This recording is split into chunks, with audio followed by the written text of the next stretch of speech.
So we're going to talk about rape, but there's a twist. Because I'm going to tell you what radical feminism considers rape. What the? No. No. That's not rape.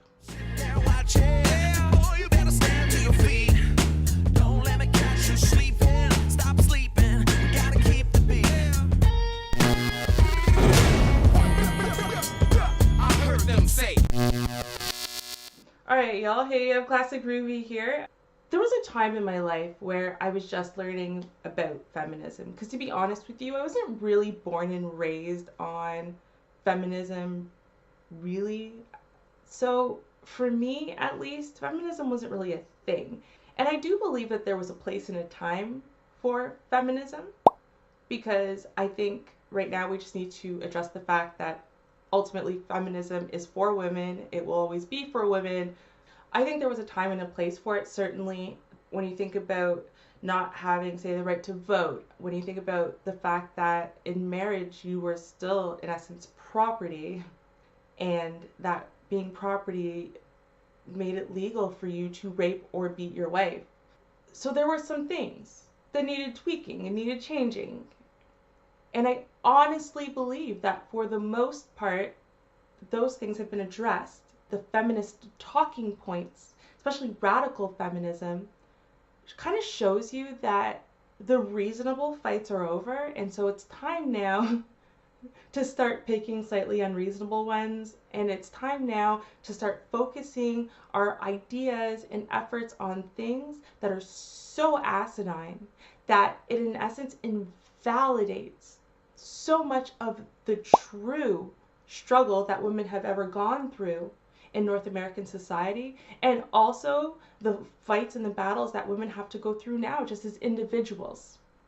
In this particular case, and I guess especially because it's such a hot topic in the news lately with sexual harassment and rape allegations being thrown about all over Hollywood, so we're going to talk about rape, but there's a twist.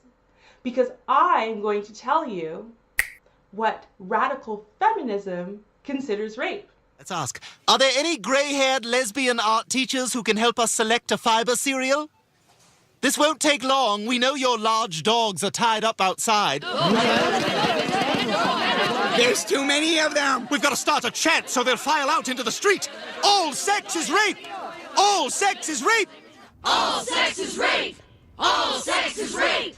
When I first joined this cause, I was just trying to get this guy to poop. But now, we're this close to getting sex outlawed in the United States. And I'm going to do that by reading an incredibly popular blog posting from actually 2013. I really want to address this article, and I want to address it so much that what I'm going to do is I'm just going to read it to you, because I don't see another way of you being able to understand the outrage and disgust that I feel unless you have heard what this article says. And personally, I feel as a woman, even if you are a feminist, as a woman, for you to hear this article and not be outraged, you have some really serious issues. Okay. I'm going to show you, and the link will also be in the description in case you want to read it yourself. And so, as you can see here, the title of this lovely article is called PIV is Always Rape. Okay? In case you were wondering, PIV means penis in vagina. Like, I can't get through it without objecting at almost every line. Alright? Are you ready to go? Okay. PIV is always rape, okay? Just to recall a basic fact. It's a basic fact now. Intercourse/PIV is always rape. Plain and simple. As a radical feminist, I've always said PIV is rape. And I remember being disappointed to discover that so few radical feminists stated it clearly. How can you possibly see it otherwise? Intercourse is the very means through which men oppress us, from which we are not allowed to escape. Yet some instances of or PIV and intercourse may be chosen and free? That makes no sense at all. First, well, intercourse is never sex for women. Only men experience rape as sexual and define it as such. Who's arguing that point? But only rapists would even pretend to define rape as sexual. Every other human being defines rape as rape, and it's about power. Sex for men is a unilateral penetration of their penis into a woman, or anything else replacing and symbolizing the female orifice, whether she thinks she wants it or not, which is the definition of rape, and that he uses her and treats her as a receptacle in all circumstances. It makes no difference to him experiencing it as sexual. That is, at the very least, men use women as useful objects and instruments for penetration, and women are dehumanized by this act. It is an act of violence. As FCM pointed out some time ago, intercourse is inherently harmful to women, and intentionally so, because it causes pregnancy in women. The purpose of men enforcing intercourse regularly, as in more than once a month, is regularly, onto women is because it's the surest way to cause pregnancy and force childbearing against our will, and thereby gain control over our reproductive powers. There is no way to eliminate the pregnancy risk entirely of PIV, and the mitigating and harm reduction practices such as contraception and abortion are inherently harmful too. Reproductive harms of PIV range from pregnancy to abortion, having to take invasive or toxic contraception, because, I know my contraception's always been pretty toxic, giving birth, forced childbearing and rearing, and all the complications that go with them, which may lead up to severe physical and emotional damage, disability, destitution, illness, or death. Okay, if we compare this to even the crappiest online definition of violence, behavior involving physical force intended to hurt, damage, or kill someone or something. Bingo, it fits. Pregnancy equals may hurt, damage, or kill. Intercourse equals a man using his physical force to penetrate a woman. Intention/purpose of the act of intercourse equals to cause pregnancy. PIV is therefore intentional harm/violence. Intentional sexual harm of a man against a woman through penile penetration equals rape. Like how you can dare to acknowledge a true statement, intentional sexual harm of a man against a woman through penile penetration equals rape. No one would disagree with that sentence. But for you to have the nerve, the unmitigated gall, to imply that any of the other bullshit statements, because the statements in and of themselves have been bullshit thus far, and then to claim that any of those bullshit statements logically conclude with that sentence, it's so intellectually dishonest. It is so emotionally dishonest. like I'm infuriated. And I'm also very, very, very sad for the author, but we'll get into that. Okay, I'm sorry. I'm going to keep reading. If we look at the act in more detail, skip this paragraph if you can't take it. Oh, it's about to get horror showish. PIV is a man mounting on a woman to thrust a large member of himself into her most intimate parts, often forcing her to be entirely naked, banging himself against her with the whole weight of his body and hips, shaking her like he would stuff a corpse, then using her inside as a receptacle for his penile dejection. How is this a normal, civilized, respectful way to treat anyone? Sorry for the explicit picture, but this is what it is, and it's absolutely revolting and violating. This is explicit. The woman has never seen porn before in her life. Ever. Like, just ever. That was explicit. The term, fuck you, is not an insult for nothing. Men know why. It's the worst thing you can do to a human being. It is in itself an extremely physically invasive act, very often painful, generally at the beginning before the pain may be cut off by the genital arousal. Causes all sorts of tears, bruises, swelling, discomfort, STDs, vaginal infections, urinary infections, genital warts, HIV, and death. Wow! Okay. Not to forget the additional sadogynecological interventions. Kind of gynecology? Okay. Cost of PIV maintenance. Cost of penis and vagina maintenance? What is the cost of penis and vagina maintenance? And all the secondary physical mutilation and financial costs that go with our duty to make ourselves look decorative for male sexual consumption, such as hair removal, makeup, starvation or force feeding, torturous limb deforming or cutting up, etc. We have to do something crazy, bind our feet, stretch our necks, or something to be attractive these days. I'm just trying to think of what someone would ask me to do with my limbs that would deform them. Okay. The fact intercourse causes so many infections and tears and warts attests to the unnaturalness of intercourse, that it's not meant to be. The vagina's primary function isn't to be penetrated by a penis, but to eject a baby for birth. The baby is brought to your womb in a dream by a stork. Oh wait, no, that's right. A penis inserts one via sperm, and then a baby comes out. And oftentimes, especially before modern day methods of being able to tell ovulation, this and that and whatever, you had to try again and again and again. The baby was only coming out one time.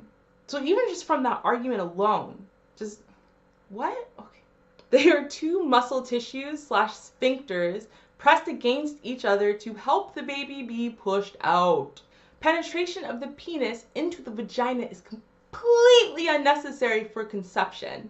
It happens all the time, like all the time. There's a reason men need to groom us into it. I guess she means groom and uses that term intentionally so it sounds like the way pedophiles groom their victims. And why this grooming takes so long? Because it's so grossly violating and traumatizing that we would otherwise never submit to intercourse. Ugh. Ugh. The only reason we may now not feel raped or have the impression we desired or even initiated PIV is because men broke down our barriers, very skillfully, mind you. I mean, those teenage boys, man, they got it. They're just born with inherent game and skill. And progressively from birth, breaking down our natural defenses to pain and invasion. Invasion of the penis into your, okay. Or our confidence in our own perceptions and sensations of fear and disgust that tell us male sexual invasion is painful, harmful, and traumatic. Through an all-pervasive and powerful male propaganda, mind you. They stuff our minds from infancy with the idea that PIV is normal, desirable, and erotic before we can even conceive of it as something horrifying, and make sure we never see any alternative to their lie, or that if we do, we can no longer take in the information, are punished for thinking and saying otherwise. What the hell kind of messed up childhood did this chick have that from infancy, someone was trying to tell her that a penis going into her vagina is normal, desirable, and erotic? From infancy, someone was telling this chick that her vagina was made for penises. Bro, the problem is not with the male gender. The problem is with your fucked up family. I don't know if you're blocking / repressing all of your memories of childhood abuse. And I'm not even kidding here. But if you are, you need to go seek some help. Jeez. The fact we may not immediately feel raped doesn't mean it's not rape, objectively speaking. No, objectively speaking, that's exactly what it means. It means that if you consented to an act, laid there, had the act, didn't feel raped during the act, walked away and didn't feel raped after the act, it's because you weren't raped. This is literally the antithesis of being raped. See? And this is the bullshit that invalidates real rape victims. This is the bullshit that invalidates real sexual harassment and sexual assault. So it makes it look like the people who said that they're raped and go into a police station and say they're raped, or go to a family friend, anything, and say they were raped, it looks like they just regretted it after the fact. Because that's exactly what that bullshit line, I don't even know what you're going to say after that, but it's exactly what that bullshit line looked like. It looks like what you're saying is, you could have enjoyed it. You could have wanted it. You could have initiated it. You could have been enjoying it thoroughly. You could have walked away satisfied, and then later on decide you were raped. What the? No. No. That's not rape. To give it a classic example, many women in prostitution may not identify the act of prostitution as rape, except if the act wasn't paid for. It doesn't stop us from saying that all prostitution is rape. Who the fuck says all prostitution is rape? I don't say prostitution is rape at all. I say it's a job in the sex trade, because you are selling sex for money. I don't think prostitutes are raped unless they're raped. So if someone takes it from them, if they didn't consent to it, that is rape. If that's what feminism is preaching, no wonder men hate feminism.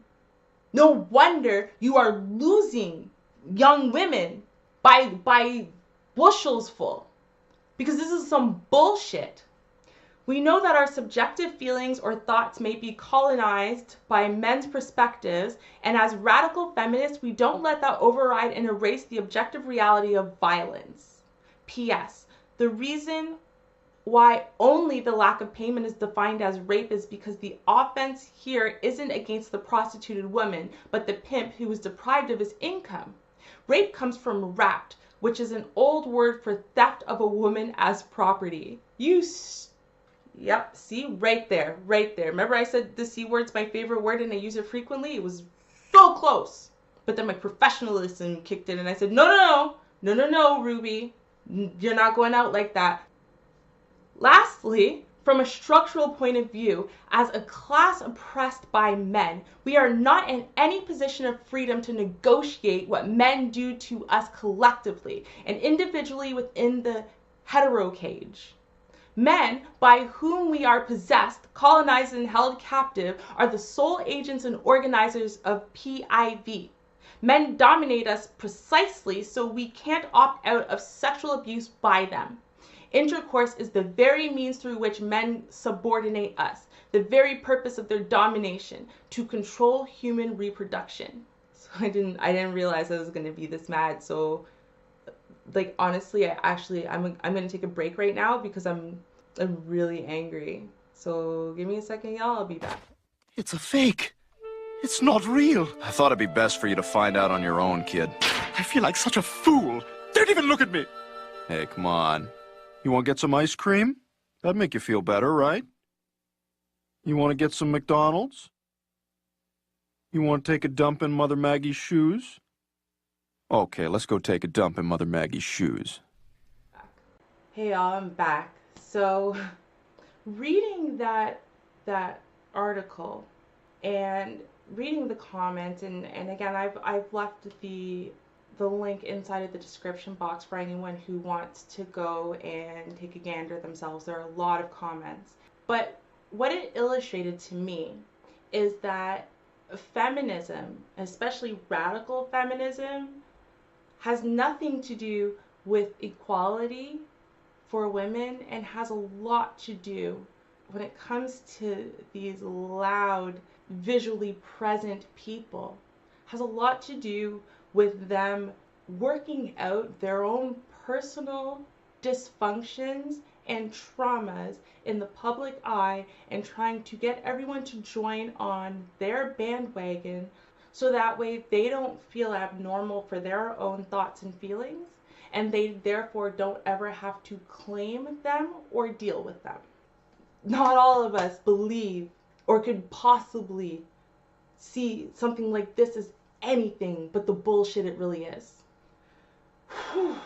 Anyway, y'all, sorry, I didn't think it was gonna be like a heavy topic. I really didn't. I didn't go into it. You could see at the beginning I'm reading it, I just think it's just funny and ridiculous a little bit. I didn't think I was gonna get angry. I didn't think I was gonna get deep. It ended up being a little bit more of a rant than anything else. Let me know what you think about this PIV is always rape statement and momentum in the radical feminism group. What effect do you think that that's having on both men and women of today? Do you think that it invalidates true claims? Do you think it infantilizes women? Please comment below. Or you know what, at least like, show some love. If you haven't subscribed already, please subscribe. You can click the bell so that way you can be notified every time I drop a video. And otherwise, I will catch you in the next one, y'all. Cheers.